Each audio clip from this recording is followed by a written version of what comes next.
औज़ुबिल्लाहिमिनश्शैतानिर्रजीम बिस्मिल्लाहिर्रहमानिर्रहीम। Dear student, अस्सलाम वालेकुम।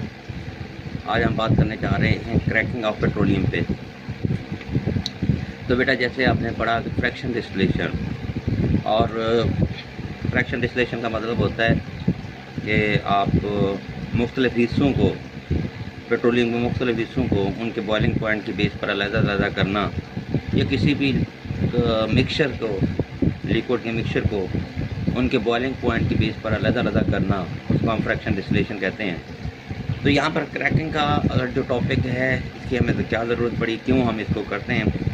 तो जब हम क्रूड ऑयल यानी पेट्रोलियम को ज़मीन से निकालते हैं और उसकी फ्रैक्शनल डिस्टिलेशन करते हैं, और उसके रिज़ल्ट में हमें जो गैसोलीन यानी पेट्रोल का हिस्सा जो हमें मिलता है वो 20% होता है। हाँ, जबकि हमें इससे भी कहीं ज़्यादा की ज़रूरत होती है। तो फिर क्या करें हम? 20% को हम हासिल कर रहे हैं और हमें जो है ना ज़रूरत इससे ज़्यादा है। तो फिर उसको ये किया जाता है कि जो हमारे पास वाफिर चीज़ होती है, जैसे मसलन हमारे पास ये केरोसिन ऑयल है। केरोसिन ऑयल जो है ना हमारे पास एक्स्ट्रा है, तो ये हमारे पास शॉर्ट है। तो फिर हम ऐसा एक मेथड ढूँढ लेते हैं जिसके ज़रिए हम उस केरोसिन ऑयल को हम गैसोलीन में तब्दील कर सकें। और ये जो प्रोसेस है, ये कैटलिस्ट की मौजूदगी में भी हो सकता है, हीट की मौजूदगी में भी हो सकता है, और कोई भी और भी मेथड हैं जिसके ज़रिए आप जो है ना वो इसको आप हीट करके तो उस केरोसिन ऑयल को आप गैसोलीन में तब्दील कर सकें। तो ये जो प्रोसेस है, जिसमें हम, क्योंकि केरोसिन ऑयल का जो मॉलिक्यूलर मास है वो हाई है, उसका बॉइलिंग पॉइंट भी हाई है। तो यहाँ पर आप ये देखें, ये अल्केन, आपको एक कंपाउंड दिया गया अल्केन, और ये अल्केन का फार्मूला भी अगर आपको मैं बता दूँ तो उसका फार्मूला भी अगर आप देखते हैं तो उसका फार्मूला भी अल्केन का जो होता है वो जनरल फार्मूला आपने पढ़ा मैट्रिक में भी, CnH2n+2, ये उसका जनरल फार्मूला है। तो यहाँ पर जो कार्बन बताए गए इस फार्मूले में 16 है। तो अगर कार्बन इसमें आप 16 लगाते हैं और n की वैल्यू यानी 16 है, ये 2n की वैल्यू आपके पास 16 है, और +2, तो ये C16H जो है ना ये 34 बनेगी।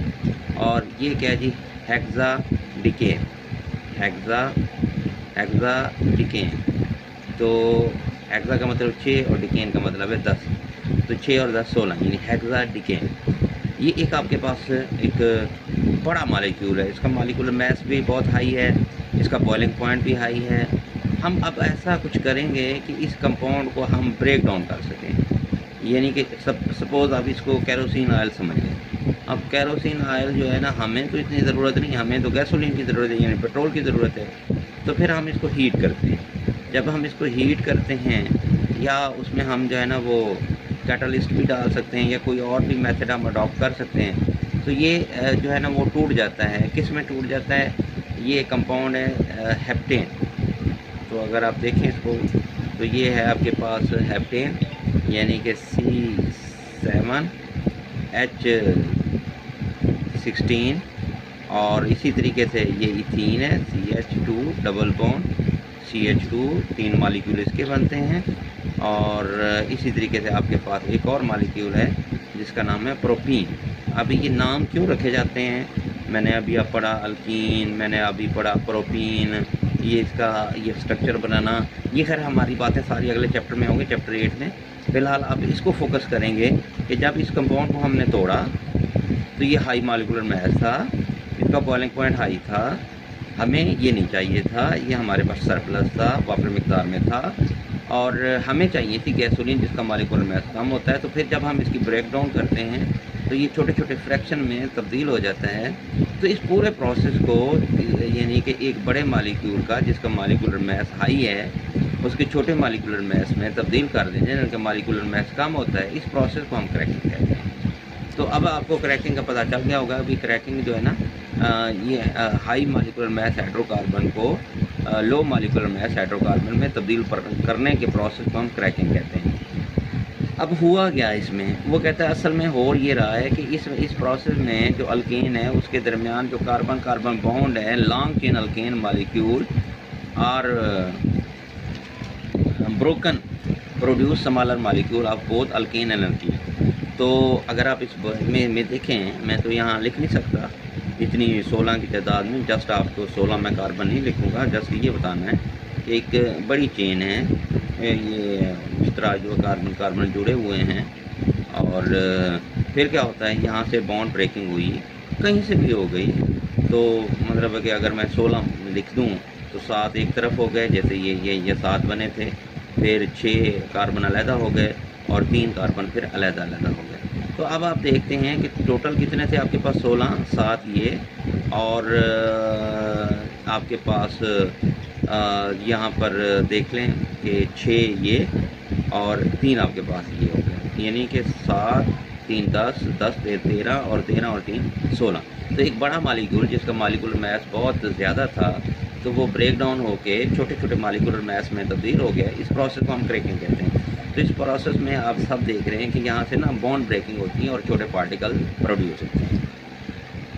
Composition of this process depend upon the condition under which the cracking take place. ये सारी अब जो नया प्रोडक्ट बनेगा, मतलब ये प्रोडक्ट बन रहे हैं, हेप्टेन बना, इथीन बना, प्रोपीन बना, प्रोपाइन बना, तो ये जो भी बन रहा है वो कहते हैं डिपेंड करता है कंडीशन कौन सी है। उस कंडीशन की बेस पर हम कहते हैं क्रैकिंग भी 3 किस्म की हो सकती है, यानी कंडीशन पर डिपेंड करते हुए क्रैकिंग की आगे किस्म। पहले ये थर्मल क्रैकिंग, सिंपल कि आप जो है ना बड़े मालिक्यूल को हीट करें हाई टेम्परेचर पे, हाई प्रेशर पे, तो थर्म का मतलब यही होता है हीट। तो जब आप उसको हीट करेंगे तो वो बड़े मालिक्यूल छोटे मालिक्यूल में टूट जाएंगे, और इस तरीके से जो है ना आप अपनी रिक्वायरमेंट का प्रोडक्ट जो हासिल कर सकते हैं। It is a particularly useful in the production of the unsaturated hydrocarbon such as ethene and propene। यहाँ पर एक और लफ्ज़ इस्तेमाल किया गया है, खैर ये बातें तो आगे चल के होनी है। सैचुरेटेड और अनसैचुरेटेड, ये चैप्टर 8 में। सैचुरेटेड मसलन कार्बन कार्बन के दरमियान में अगर सिंगल बॉन्ड होता है तो वो सैचुरेटेड कहलाते हैं, और एक लफ्ज़ इस्तेमाल किया गया अनसैचुरेटेड। और अगर कार्बन कार्बन के दरमियान में, अनसैचुरेटेड की भी आगे 2 किस्में हैं, कार्बन कार्बन के दरमियान में डबल बॉन्ड भी हो सकता है और कार्बन कार्बन के दरमियान में ट्रिपल बॉन्ड भी हो सकता है। तो वो कहता है जो थर्मल क्रैकिंग है, जब भी हम बड़े मालिक्यूल्स को हीट के ज़रिए तोड़ेंगे तो फिर उसके रिज़ल्ट में जो आपके पास कंपाउंड बनने हैं वो अनसैचुरेटेड होंगे, यानी या तो डबल बॉन्ड होगा या फिर उनके दरमियान में ट्रिपल बॉन्ड होगा। यूज़फुल प्रोडक्शन है ये। तो हाइड्रोकार्बन का जब भी लफ्ज़ इस्तेमाल किया जाता है हाइड्रोकार्बन का, तो इसका मतलब ये होता है कि हाइड्रोजन और कार्बन। दूसरी किस्म बेटा जी हम जिसकी बात कर रहे हैं वो है कैटालाइटिक क्रैकिंग। तो कैटालाइटिक क्रैकिंग यहाँ से हेडिंग से ही हमें पता चल रहा है। कैटालाइटिंग का मतलब होता है कैटलिस्ट डाल देना। अगर आपके पास कोई भी बड़ा मॉलिक्यूल है उसमें देखें कैटलिस्ट का मतलब क्या होता है। कैटलिस्ट मतलब ये होता है कि रिएक्शन की स्पीड को बढ़ा देना, और इसका कोई काम नहीं होता। मतलब अगर आपको हाई टेम्परेचर यूज़ कर रहे हैं तो आपकी कास्ट बढ़ रही है तो आप उसमें कैटलिस्ट डाल देंगे। जब आप उसको कैटलिस्ट डाल देंगे तो उसको आप कम टेम्परेचर पे ही आप मतलूबा प्रोडक्ट उसमें से हासिल कर सकते हैं। तो high carbon can cracked at low temperature, यानी कि 500 degree centigrade and low pressure in the presence of the suitable catalyst. A typical catalyst for this purpose mixture of the silica and aluminium. Catalytic cracking produce gasoline high octane number and there is method is used for the obtaining better quality gasoline। तो दूसरी जो किस्म यहाँ discuss की गई है वो है जी कैटालाइटिक क्रैकिंग। तो बेटा यहाँ पर आपने ध्यान में रखना है कि यहाँ पर हम कैटलिस्ट इस्तेमाल, और यहाँ पर मोस्टली जो कैटलिस्ट इस्तेमाल किया जाता है वो सिलिका और एल्यूमिनियम का मिक्सचर होता है। एल्यूमिनियम ये इनका मिक्सचर होता है। अच्छा, जब आप कैटलिस्ट डालेंगे, कैटलिस्ट डालने का फ़ायदा क्या होगा कि एक तो आप जो हाई टेम्परेचर करते थे आपका टेम्परेचर लो रखना पड़ेगा, ये फ़ायदा एक। दूसरा हाई प्रेशर क्रिएट करना पड़ता था रिएक्शन कराने के, तो यहाँ पर आपको प्रेशर भी लो करना पड़ेगा। तो जैसे ही आपने कैटलिस्ट इस्तेमाल किया तो आपको टेम्परेचर और प्रेशर दोनों ही लो करने पड़ेंगे।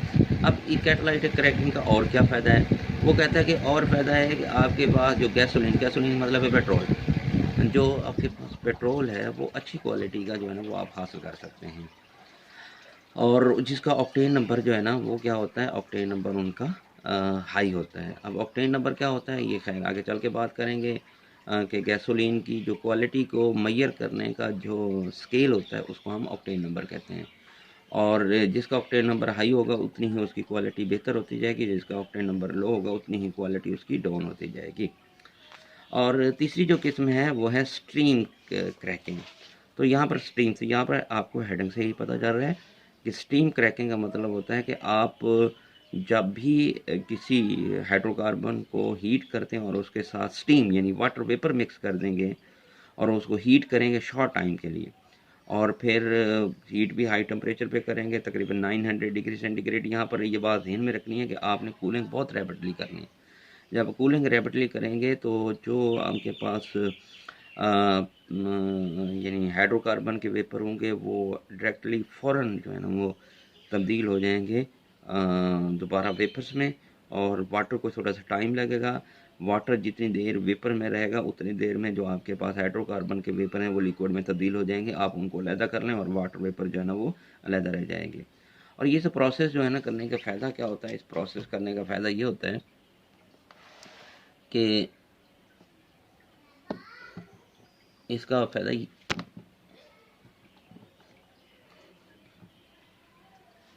इसका करने का फ़ायदा ये होता है कि ऑब्टेनिंग आपको जो हाइड्रोकार्बन है, अनसैचुरेटेड हाइड्रोकार्बन है, वो आपको जो है ना लो हाइड्रोकार्बन अनसैचुरेटेड, अब लो लफ्ज़ इस्तेमाल किया जाए लो अनसैचुरेटेड हाइड्रोकार्बन। बेटा इसमें याद रखना, मतलब जैसे कि अभी आपको मैंने बताया कि आपके पास ये था डेका हेक्सेन, तो आपके पास यानी कार्बन 16 थे और हाइड्रोजन जो है ना वो 34 थे, और ये टूटे और उसके रिज़ल्ट में आपके पास हेप्टेन बना C7H16, आपके पास बना इथीन CH2 और डबल बॉन्ड CH2, ये 3 मॉलिक्यूल इसके, और साथ आपके पास बना था प्रोपीन CH और यहाँ पर ट्रिपल बॉन्ड, सॉरी ये C और ये CH। तो यहाँ पर आप देख रहे हैं कि इसमें आपसे बात की जाए तो ये जो है ना मॉलिक्यूल्स ये लो हाइड्रोकार्बन है, ये भी लो हाइड्रोकार्बन है, ये भी लो हाइड्रोकार्बन है। लो हाइड्रोकार्बन से मतलब है कि कार्बन और हाइड्रोजन की रेशियो जितनी कम होती जाएगी उतना उनका बॉइलिंग पॉइंट कम होता जाएगा, जितना बॉइलिंग पॉइंट कम होता जाएगा उतनी उनकी क्वालिटी बेहतर होती जाएगी। अच्छा जी, फिर उसके बाद भी इसके अलावा क्रैकिंग के क्या फ़ायदे हैं। एक तो आपको अच्छी क्वालिटी का गैसोलीन मिल गया, और cracking has also be large number of useful by product. अब यहाँ पर एक लफ्ज़ इस्तेमाल किया जा रहा है बाई प्रोडक्ट। हाँ, बाई प्रोडक्ट कहते हैं कि एक तो आपको आपकी रिक्वायरमेंट की चीज़, मतलब आप गैसोलीन हासिल करना चाह रहे थे, आपको गैसोलीन मिली, इसके अलावा खामखा की कुछ चीज़ें आपको हासिल हो जाती हैं जो भी बहुत सूटेबल होती हैं, बहुत कारगर होती हैं। मसलन जैसे इथीन है, प्रोपीन है, ब्यूटीन है, बेंजीन। अब आपको ये आपने बनाने की आपकी ख्वाहिश नहीं थी, आपकी ख्वाहिश गैसोलीन की थी, लेकिन ये जो है ना आपको बाई प्रोडक्ट के तौर पर मिल गया, आपको वाटर कार्बन मिल गया। और ये जो बाई प्रोडक्ट है इसको जो इस्तेमाल किया जाता है, कहाँ इस्तेमाल किया जाता है, ड्रग्स में, प्लास्टिक में, डिटर्जेंट्स में, सेंसिटिव फाइबर्स में, फर्टिलाइज़र और वीड किलर। अब ये जो जितनी हैं ड्रग्स, मेडिसन, प्लास्टिक है, डिटर्जेंट्स हैं, सेंसिटिव फाइबर हैं, फर्टिलाइज़र है, वीड किलर मतलब है वीड्स को किल करने के लिए, और important chemicals like ethanol, phenol and acetone. अभी कुछ केमिकल्स हैं, खैर हमने आगे चल के ये बातें करनी है। एथेनॉल का हमने पूरा एक टॉपिक है, डिस्कस करना है, फिनोल पढ़ना है, एसीटोन पढ़ना है, ये हमने बस आप जस्ट इनके नाम को याद कर लें, बाकी हम डिटेल में आगे तक ये पढ़ेंगे। तो यहाँ से जो क्रैकिंग का अगर टॉपिक आ जाता है, कभी लॉन्ग क्वेश्चन में, कभी शॉर्ट क्वेश्चन में पूछ लिया जाता है, तो सिंपल आपने ये कहना है कि क्रैकिंग वो प्रोसेस है जिसमें आप जो है ना लार्ज मॉलिक्यूल्स को हीट के ज़रिए, कैटलिस्ट के ज़रिए, स्टीम के ज़रिए छोटे छोटे हिस्सों में उसको तोड़ देते हैं, तो इस प्रोसेस को क्रैकिंग कहते हैं। और इसमें कार्बन कार्बन के दरमियान बॉन्ड टूट के छोटे छोटे हिस्सों में करते हैं। और ये भी आपने कह देना है कि क्रैकिंग जो है ना असल में आप बाई प्रोडक्ट के तौर पर भी कुछ चीज़ें हासिल, गैसोलीन हासिल करते हैं, और इसके अलावा भी जो है ना बाई प्रोडक्ट, ये बाई प्रोडक्ट के नाम आपको याद होने चाहिए, यानी इथीन है, प्रोपीन है, ब्यूटीन है, बेंजीन है और इसी तरीके से कुछ केमिकल्स हैं, एथेनॉल, फिनॉल और एसीटोन। और कहाँ कहाँ इस्तेमाल होते हैं, जैसे drug, plastic, sensitive fibre, fertiliser. और क्रैकिंग की क्यों जाती है, तो उसका आपने वो भी पढ़ा कि कुछ चीज़ें होती हैं, जैसे गैसोलीन है, हमारी रिक्वायरमेंट बहुत ज़्यादा होती है लेकिन इसकी प्रोडक्शन कम होती है। कुछ ऐसी चीज़ें होती हैं जैसे केरोसिन ऑयल है, इसकी प्रोडक्शन बहुत ज़्यादा होती है लेकिन डिमांड कम होती है। तो पर कोई ऐसा तरीका अडॉप्ट किया जाए कि हम जो वाफिर मकदार वाली चीज़ को हम ऐसी चीज़ में तब्दील करें जिसकी डिमांड ज़्यादा होती है। तो इस प्रोसेस के जिसके ज़रिए की जाती है उसको हम क्रैकिंग कहते हैं। दूसरा जो हमारा टॉपिक है, अक्सर शॉर्ट क्वेश्चन में भी पूछ लिया जाता है और एक दो लॉन्ग क्वेश्चन भी आए हैं, रिफॉर्मिंग। अब वो कहते हैं कि रिफॉर्मिंग, पहले हम पढ़ लेते हैं इसको, साथ साथ में समझा भी देता हूँ। Gasoline fraction present in petroleum is none of good quality. जब आप क्रूड ऑयल से गैसोलीन को, पेट्रोल को अलहदा करते हैं, वो इतनी अच्छी क्वालिटी का नहीं होता है।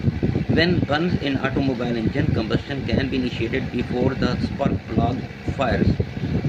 This produces a sharp metallic sound is called knocking, which greatly reduces the efficiency of the engine. अच्छा, आप घर में देखते हैं कि घर में जब कोई मोटरसाइकिल को स्टार्ट करता है, किक लगाता है, तो आप देखते हैं कि स्पार्क एक साउंड से पैदा होती है, लेकिन मोटरसाइकिल स्टार्ट नहीं होता। होता क्या है कि जो लो क्वालिटी की गैसोलीन होती है ना, वो जो है ना स्पार्किंग करती है। जब भी आप उसमें उस पेट्रोल को वो किक करते हैं, बर्निंग होती है, तो वो उसको ना आग उस पेट्रोल को पकड़ती नहीं है।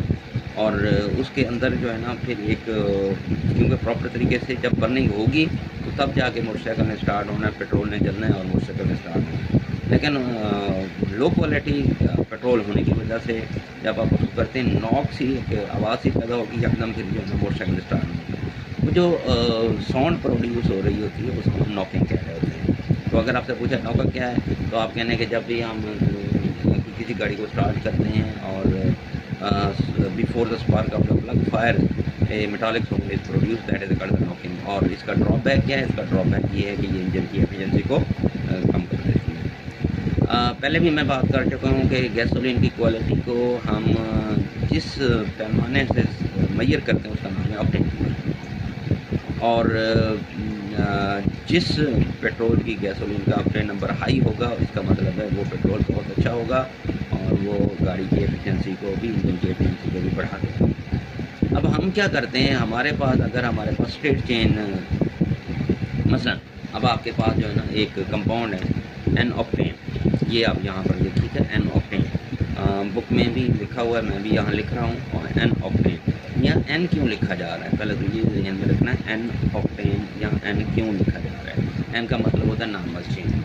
खैर आगे चल के बात करना, यहाँ पर भी मैं थोड़ी सी बात करता हूँ, नॉर्मल की बात मैं कर देता हूँ। एन ऑक्टेन, ये आपके पास 8 कार्बन, 1 2 3 4 5 6 7 और ये 8, और हर एक की आप वैलेंसी पूरी कर लेंगे। इसके साथ एक बॉन्ड लगा हुआ है, 3 हाइड्रोजन लगा दें तो ये 4 बॉन्ड, इसके साथ 2 हाइड्रोजन लगा दें, इसके साथ भी 2 हाइड्रोजन लगा दें। वैलेंसी कार्बन की 4 होती है, तो 2, एक ये था 2, इसके साथ 2 बॉन्ड लगे हुए हैं, 2 हाइड्रोजन और लगा दें, 4 हो जाएंगे। इसके साथ भी 4 हो जाएंगे, इसके साथ भी 4 हो जाएंगे और इसके साथ 3।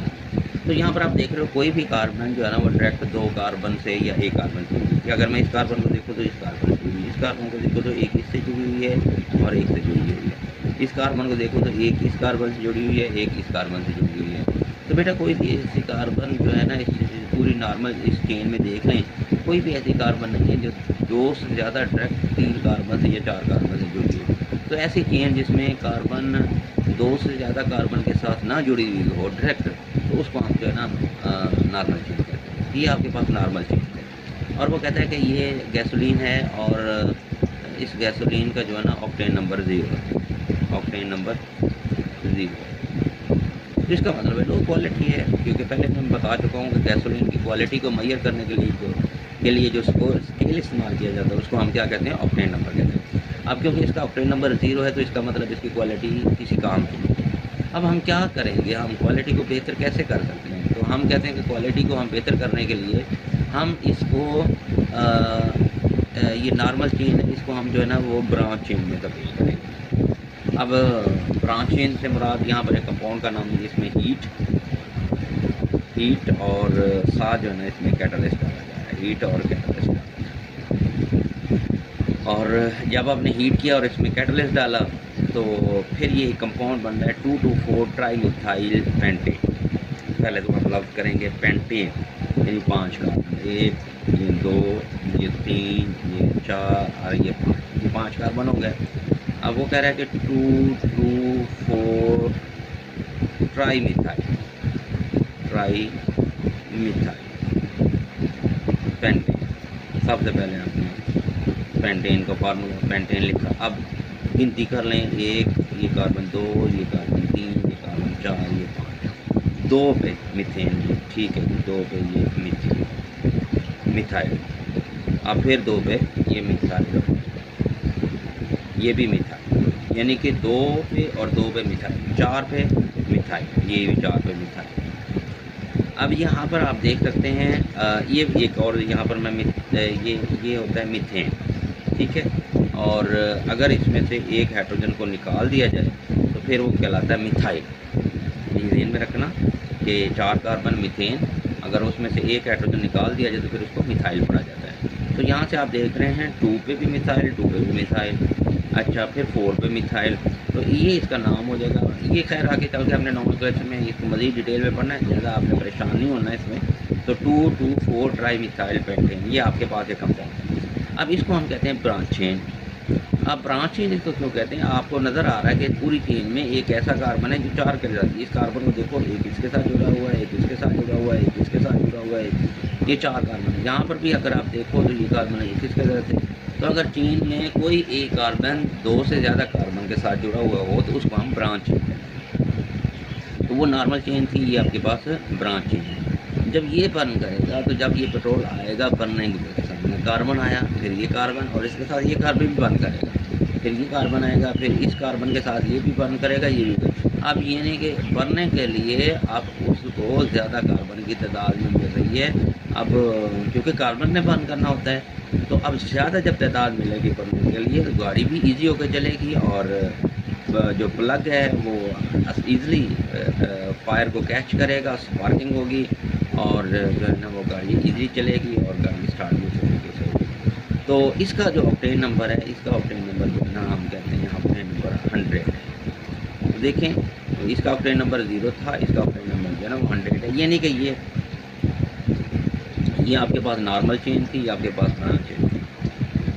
तो वो प्रोसेस जिसमें आप नॉर्मल चेन को which have the octane number 0 is converted into the branch chain which have the octane number 100, that process is called the reforming। अगर आपसे रिफॉर्मिंग पूछी जाए तो आप सिंपल यही बताना है कि नॉर्मल चेन को गैसोलीन क्वालिटी को बढ़ाने के लिए नॉर्मल चेन को हम ब्रांच चेन में तब्दील करते हैं। तो इस प्रोसेस को हम जो है ना रिफॉर्मिंग कहते हैं। अब यहाँ पर वो एक और बात कर रहा है कि octane number of the poor fuel can be improved by blending with small amount of the additive like tetraethyl lead. वो कहते हैं एक और भी इसमें है कि आप जो है ना एक कंपाउंड पेट्रोल में डाल दें, टेट्राइथाइल लेड, ये भी आप जो है ना अगर पेट्रोल में शामिल कर दें तो इससे भी जो है ना जो बर्निंग है, जो स्पार्किंग है, क्वालिटी है गैसोलीन की, वो इंक्रीज कर सकती है। लेकिन मसला ये है कि अब जब आप टेट्राइथाइल लेड, ये कंपाउंड है, ये फार्मूला है, ये इथाइल हो गया C2H5, ये इथाइल और ये हो गया टेट्रा और ये हो गया लेड, टेट्रा इथाइल लेड। जब ये कंपाउंड आप डालते हैं इसमें नो डाउट कि ये बहुत अच्छा काम करता है और उसकी एफिशिएंसी को बढ़ा देता है और पेट्रोल जो है ना वो अच्छे तरीके से काम करता है। लेकिन इसका नुकसान ये है कि जब एग्जॉस्ट यानी कि जो मोटरसाइकिल का सलेंसर है या गाड़ी का सलेंसर है, इसमें से लेड निकलेगा। अब ये लेड ऑक्सीजन के साथ रिएक्ट करके लेड डाइऑक्साइड बना देता है। अब ये लेड डाइऑक्साइड गैस में एयर में शामिल हो जाएगा और एयर जो है ना हम इनहेल करेंगे, लंग्स में जाएगा और हमारे ब्रीथिंग प्रॉब्लम हो सकती है कुछ और। Lead is efficient anti-knock agent, has one serious disadvantage. Its combustion product lead oxide is reduced to the metallic lead which discharge into the air through the exhaust pipe and cause the air pollution। तो इससे जो है ना वो air pollution हो जाता है। तो अब इसमें अगर आ जाता है रिफॉर्मिंग, सिंपल आपने यही बताना है कि रिफॉर्मिंग वो प्रोसेस होता है जिसमें आप पहले तो इसकी थोड़ी सी हिस्ट्री बतानी है कि रिफॉर्मिंग की क्यों जाती है। तो उसमें आपने कहना है कि नॉकिंग का शॉर्ट क्वेश्चन पूछा जाता है, नॉकिंग क्या है, तो आपने यही कहना है कि जब भी कंबशन स्टार्ट करते हैं इंजन को, तो उससे जो है ना वो एक स्पार्क से पहले ही एक मेटालिक साउंड प्रोड्यूस होती है, जिसको आप नॉकिंग कहते हैं, और इसकी एफिशिएंसी इंजन की रिड्यूस होती है। और क्वालिटी जो है ना वो गैसोलीन की हम इंडिकेट करते हैं ऑक्टेन नंबर से, और जो नॉर्मल ट्रेन होती है उसकी जो एफिशिएंसी है उसकी जो ऑक्टेन नंबर है 0 है। और फिर हम उसको ब्रांच चेन में तब्दील करते हैं, और जिस प्रोसेस के ज़रिए नॉर्मल चेन को ब्रांच चेन में उसको रिफॉर्मिंग करते हैं, और जो ब्रांच चेन होती है उसका ऑक्टेन नंबर जो है ना वो 100 होता है। यहाँ पर एक और उसने बात की है कि भी आप ऑक्टेन नंबर को बढ़ा सकते हैं किसी और कंपाउंड के साथ, जैसे टेट्राइथाइल लेड को भी इस्तेमाल करके आप जो है ना बेहतर क्वालिटी कर सकते हैं। लेकिन उसका डिसएडवांटेज है, वो कहता है लेड जो है ना वो एयर में शामिल होगा, तो वो ये एयर पोल्यूशन का सबब है। Thank you ji.